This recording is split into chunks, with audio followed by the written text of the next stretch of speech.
Selamat datang di YouTube SMP Negeri 2 Kutu Utara, Badung, Bali. Kali ini kita akan membahas tentang pelajaran bahasa Indonesia dengan tema mengapresiasi dan mengkreasi fabel. Kalian mungkin masih ingat, pada bab 1 kita telah mempelajari tentang karya sastra. Adapun bentuk karya sastra dibedakan menjadi dua, yaitu dalam bentuk puisi dan prosa. Puisi sudah kita bicarakan di pertemuan yang lalu. Sekarang kita khusus berbicara tentang prosa. Apa itu prosa? Prosa adalah karangan atau karya sastra yang tidak terikat akan aturan, atau bahasa sederhananya disebut dengan karangan bebas. Bebas dalam pengertian tetap berada pada aturan dan tataran kebahasaan. Adapun bentuk prosa dibedakan menjadi dua. Ada yang dinamakan dengan prosa fiksi atau fiktif, dan prosa non-fiksi atau non-fiktif.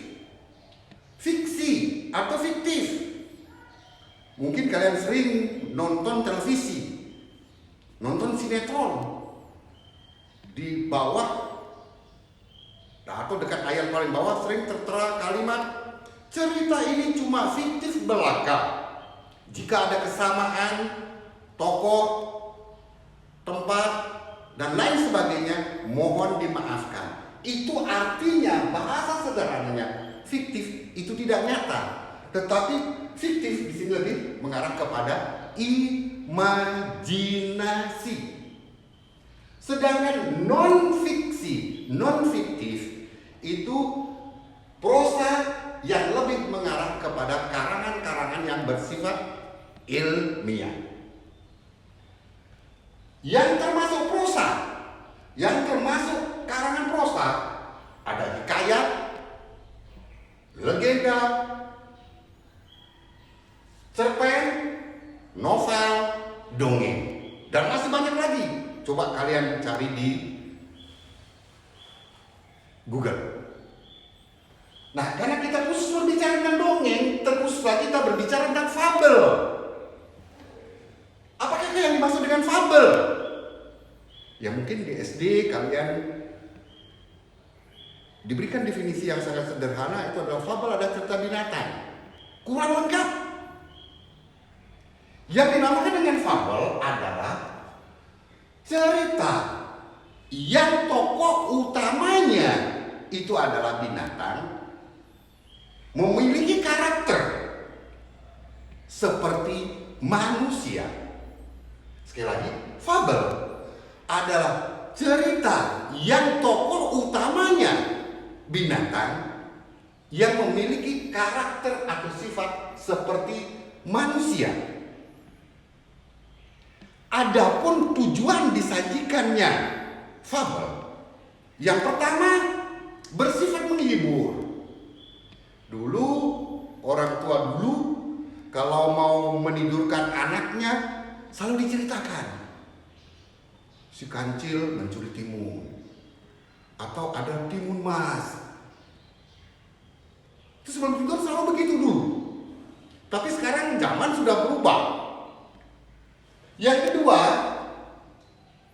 fungsi atau tujuan dari disajikannya fabel, karena di fabel lebih banyak memberikan petunjuk-petunjuk, nasihat-nasihat supaya kita berperilaku yang benar. Adapun ciri-ciri fabel secara umum, yang pertama bersifat fiktif. Nah, sudah kita bicarakan tadi, fiktif itu lebih bersifat imajinatif, khayalan. Yang kedua, tokoh utamanya binatang. Maka tuh di dalam fabel kancil mencuri ketimun. Kancil mencuri, tokoh utamanya adalah si kancil. Atau kalian mungkin banyak mengenal ada burung bangau yang baik hati. Masih banyak contoh-contoh fabel, baik yang itu fabel tradisional maupun fabel yang modern. Itu kalian bisa cari di Google. Kemudian kata pembuka, maksud ini kata pembuka. Nanti kita bicarakan struktur fabel. Di awal kata pembukanya selalu Alkisah, suatu ketika, suatu peristiwa. Kalau ada kata-kata seperti itu, secara umum itu merupakan sebuah fabel. Yang berikutnya penceritaannya pendek. Mengapa penceritaannya pendek? Karena mengisahkan sebuah kisah saja, satu peristiwa saja, satu latar saja. Maka di sini menceritakan karakter manusia yang kuat dan lemah. Ceritanya cuma menceritakan mana yang kuat dan mana yang lemah. Dan yang terakhir, ciri umum secara yang terakhir itu adalah latar alam. Selanjutnya kita berbicara tentang unsur pembangun fabel. Setiap karya sastra pasti ada unsur pembangun. Maksudnya unsur yang membentuk sebuah karangan. Unsur pembangun fabel dibedakan menjadi dua, yaitu ada yang dinamakan dengan unsur ekstrinsik dan unsur intrinsik. Unsur ekstrinsik, unsur yang ada pada diri pengarang. Maksudnya pada saat si pengarang itu membuat sebuah karya, situasi kondisinya bagaimana? Apakah dalam kondisi sedih, kondisi gembira, dan lain sebagainya. Juga termasuk latar belakang pendidikan. Ini masuk di unsur ekstrinsik. Sedangkan unsur intrinsik itu adalah unsur yang membangun sebuah karangan. Dalam hal ini, unsur yang membangun sebuah cerita fabel. Adapun unsur intrinsik fabel, yang pertama tema. Ya, bahasa sederhananya masih ada judulnya dulu. Tidak mungkin kita akan membuat sebuah karangan kalau tidak ada judul. Yang kedua, tokoh dan penokohan. Tokoh itu pelaku, penokohan karakter, sifat. Dalam fabel ada 3 jenis tokoh yang dimunculkan. Yang pertama protagonis, yang kedua antagonis, yang ketiga tritagonis. Protagonis apa? Protagonis adalah tokoh utama. Jadi peran utama. Maka tuh kalau dalam sinetron, kalau kalian besok jadi seorang entertain, jadi seorang artis, kalau mendapatkan peran sebagai tokoh utama, wih, pulusnya gede banget gitu. Uangnya besar sekali. Yang kedua, antagonis. Apa itu antagonis? Yaitu peran lawan. Kalian sering mendengar, atau saya sering diajak bicara oleh anak-anak atau para siswa lain, protagonis peran baik, antagonis peran jelek. Sebenarnya itu keliru. Jadi protagonis itu adalah peran utama, antagonis peran lawan, lawan dari yang utama. Yang ketiga tritagonis. Di sini adalah peran pembantu. Unsur intrinsik yang ketiga, latar atau setting. Latar dibedakan jadi ada latar tempat, waktu, dan suasana. Khusus karena kita berbicara tentang fabel, berarti latar yang lebih menonjol di sini adalah latar alam, hutan, baik hutan alami maupun hutan buatan. Waktu, peristiwa itu terjadi pagi, siang, malam. jam 1, jam 2, dan seterusnya. Itu waktu. Suasana, sedih, gembira, bahagia, duka, dan lain sebagainya. Itu yang disebut dengan nama latar suasana. Kemudian alur. Apa yang dimaksud dengan alur? Alur itu adalah rangkaian cerita, rangkaian peristiwa. Jenis alur dibedakan jadi 3. Ada yang dinamakan alur progresif, alur maju, kalian mengenalnya. Regresif, alur mundur. Alur progresif dan regresif. Nah, kalau ada alur progresif dan regresif, berarti akan ada sebuah peristiwa mengenang masa lalu yang disebut dengan nama flashback. Kalau kalian nonton televisi, suatu saat, suatu ketika, kok warna televisi saya berubah jadi hitam putih, bukan TV-nya yang rusak. Itu lebih banyak memberikan gambaran bahwa terjadinya sebuah flashback mengenang masa lalu. Yang berikutnya, alur pada fabel. Jadi rangkaian cerita pada fabel. Yang pertama ada yang disebut dengan nama orientasi. Orientasi di sini adalah pengenalan. Kemudian komplikasi, resolusi, dan koda. Di akhir akan saya berikan gambaran ciri-ciri dari orientasi, komplikasi, resolusi, dan koda. Kemudian unsur intrinsik yang berikutnya adalah sudut pandang. Yang dinamakan dengan sudut pandang adalah posisi pengarang, posisi pencerita, posisi narator dalam sebuah cerita. Apakah dia menceritakan, apakah dia terlibat dalam cerita, atau gabungan kedua-duanya, atau mungkin dia cuma melihat, dia tidak terlibat dalam cerita. Itu yang disebut dengan nama sudut pandang atau point of view. Yang terakhir, unsur intrinsik yang terakhir itu adalah amanat. Seperti yang kita bicarakan pertama, bahwa amanat atau pesan moral yang lebih banyak disampaikan pada fabel adalah menyampaikan petuah, petunjuk, nasihat agar kita selalu berbuat yang baik dan benar. Secara umum, alur ada yang dinamakan dengan orientasi, komplikasi, klimaks, antiklimaks, penyelesaian. Semua karya sastra memiliki alur seperti ini. Sekali lagi, secara umum alur karya sastra ada orientasi, komplikasi, klimaks, antiklimaks, dan penyelesaian. Nah, untuk memperjelas ciri-ciri dari alur itu tersebut, ciri dari orientasi apa? Alkisah, ada seekor binatang, pengenalan tokoh,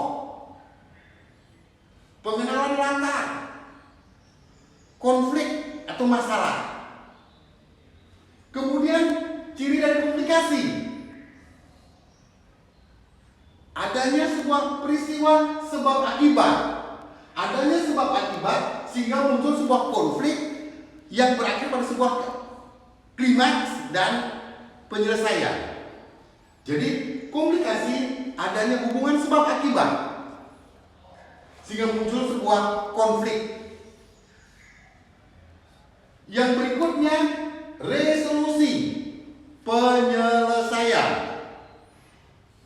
Jadi kalau digambar sebuah grafik seperti ini, bawah kayak gunung begitu. Nah, penyelesaian dan koda berada di bagian yang landai.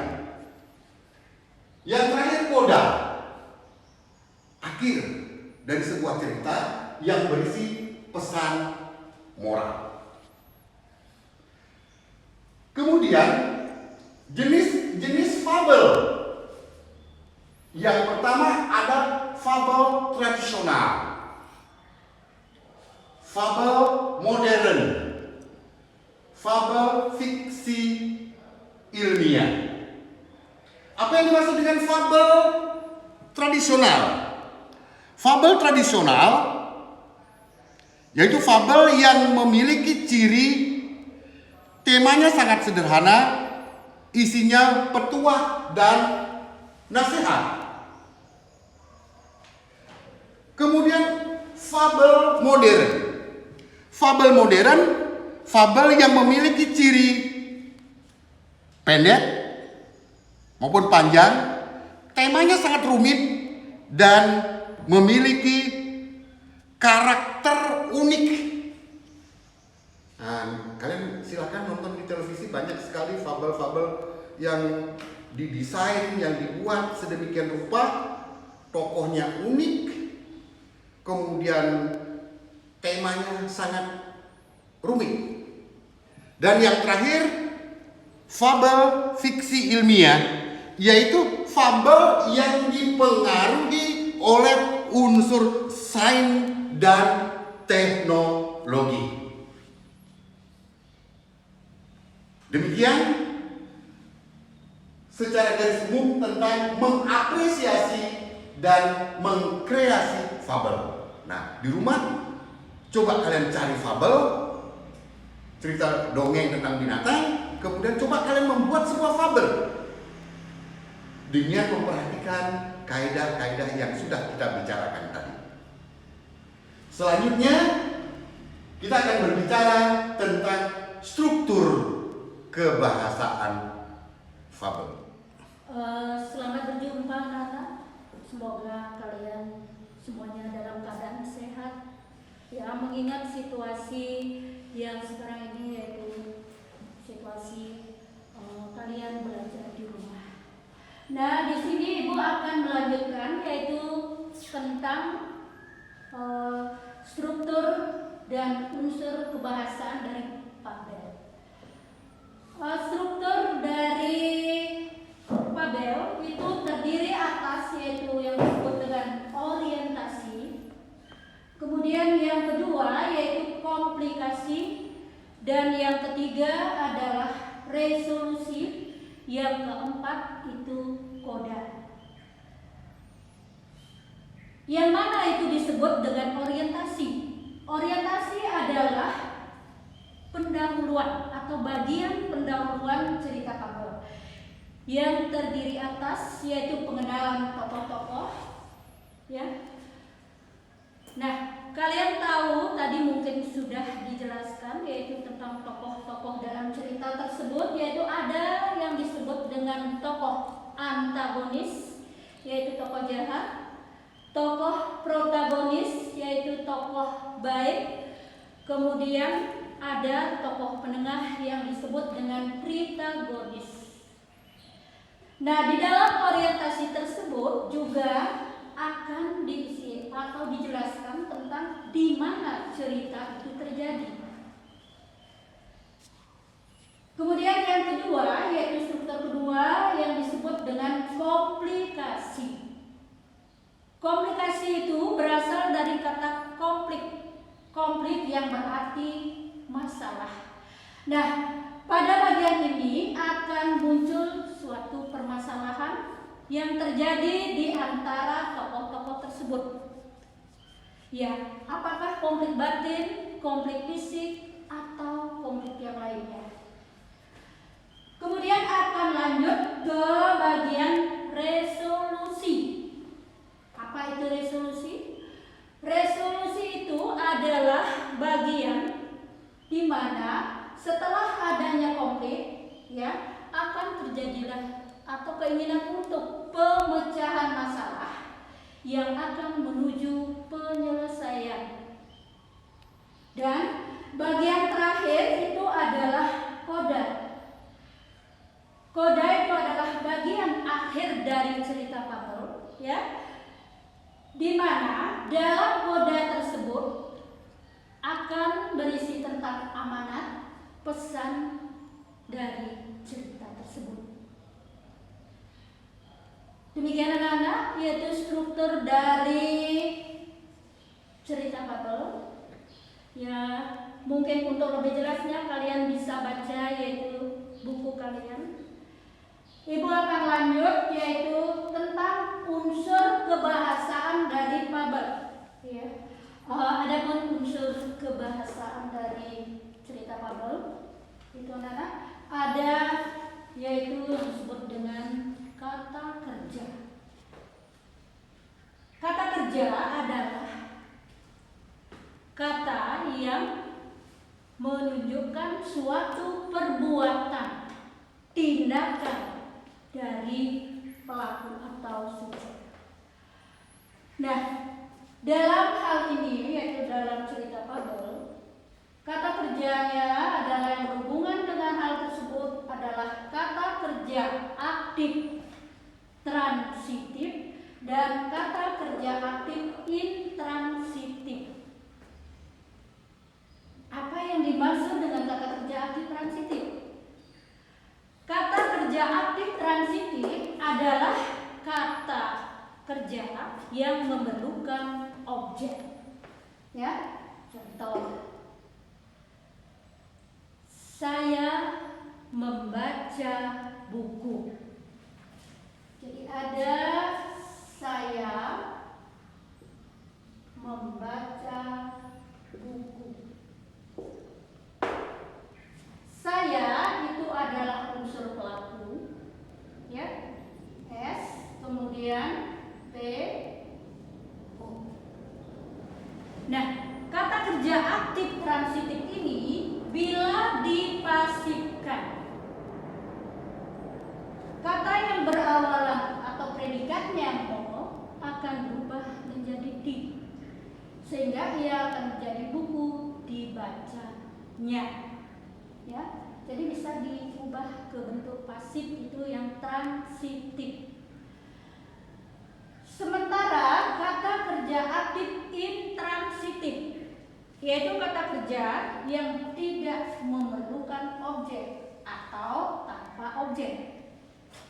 Contoh, dia menyanyi.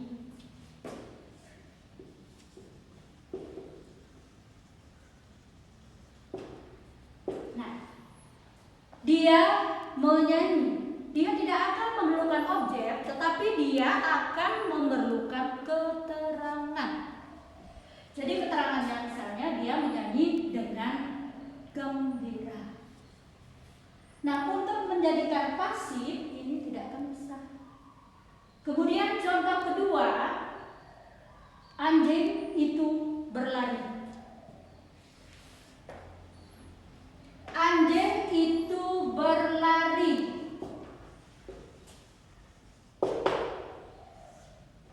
Predikat imbuhan ber tidak akan bisa dipasifkan atau tidak memerlukan objek dia.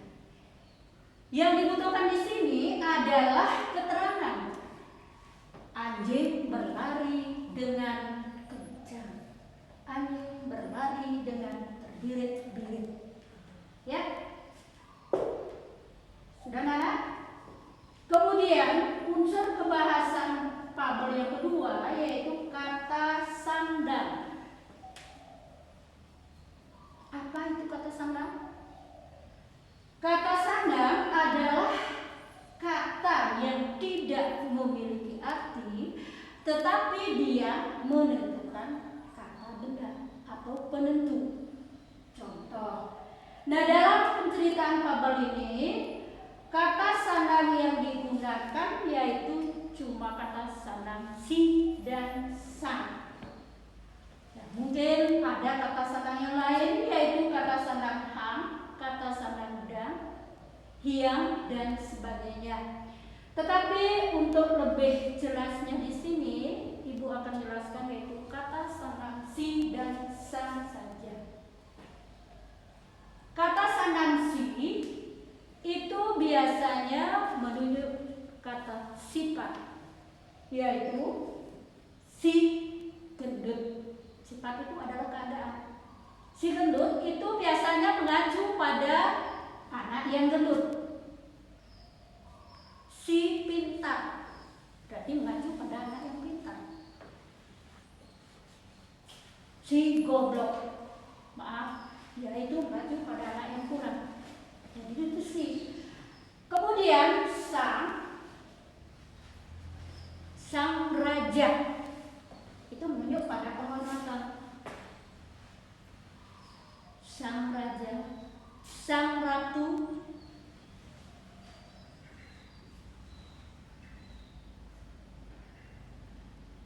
ya, jadi penghormatan. Nah, mengenai kata sandang yang lain, hang, dang, dan sebagainya, ya, kalau kata sandang hang itu, ya mungkin kalian akan bertanya, hang itu untuk apa? Yaitu hang itu adalah untuk kaum laki-laki. Jadi hang tuah, ya, kemudian dan Maryam itu mengacu pada perempuan. Anak-anak. Jadi kalau dalam cerita Babel ini adalah yang ditekankan adalah kata sanang si dan sang saja anak. Si gendut, si kancil, ya. Nah, di sini Ibu tulis juga kata sanang jamak. Itu sebagai pengetahuan aja.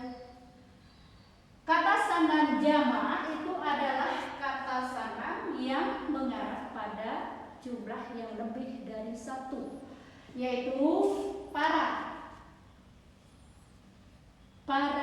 siswa sedang belajar. Kemudian kaum wanita itu sedang berdiskusi.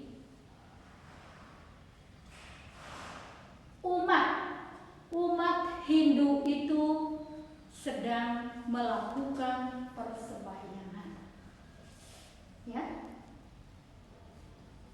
Dan yang terakhir yaitu kata keterangan. Kata keterangan itu adalah kata yang menerangkan keadaan dari kata benda. Nah, keterangan dalam hal ini yaitu jumlahnya memang cukup lumayan banyak, tetapi dalam penceritaan Babel ini ditekankan pada keterangan tempat dan keterangan waktu. Apa itu keterangan tempat? Yaitu keterangan di mana cerita itu terjadi. Apakah di sungai? Apakah di sekolah? Apakah di lapangan? Contoh, si kancil mencuri ketimun atau mentimun di ladang. Berarti di ladang itu adalah keterangan tempat. Anak-anak itu belajar di sekolah. Di sekolah adalah keterangan tempat, ya. Dan yang berikut adalah keterangan waktu. Keterangan waktu itu adalah keterangan yang menyatakan kapan cerita itu terjadi. Contoh, dia menyanyi tadi pagi. Anjing itu menggonggong di rumah. Maaf, waktu yaitu di rumah siang tadi. Ya. Kemudian contoh yang lain, dia menyanyi tadi pagi di sekolah. Tadi pagi itu adalah menyatakan keterangan waktu. Jadi perlu diingat anak-anak, keterangan waktu itu tidak harus cuma yaitu pukul 9 pagi, 8 pagi, atau pukul 6 pagi.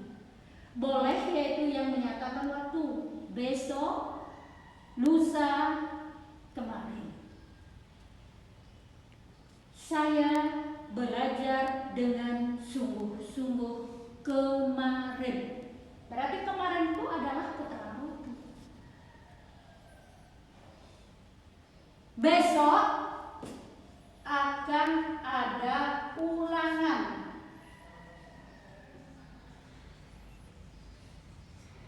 Besok di sini adalah keterangan waktu.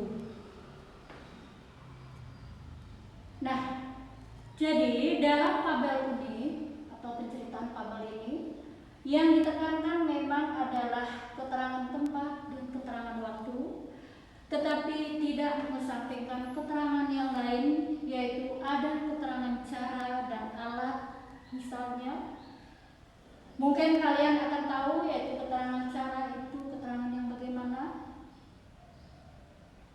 Keterangan cara itu adalah bagaimana sesuatu itu dilakukan. Dia menyanyi dengan baik. Jadi dengan baik. Kemudian keterangan alat. Ayah mencampur di sawah dengan campur, berarti dengan alat. Dia menyabet rumput dengan sabit, berarti alat.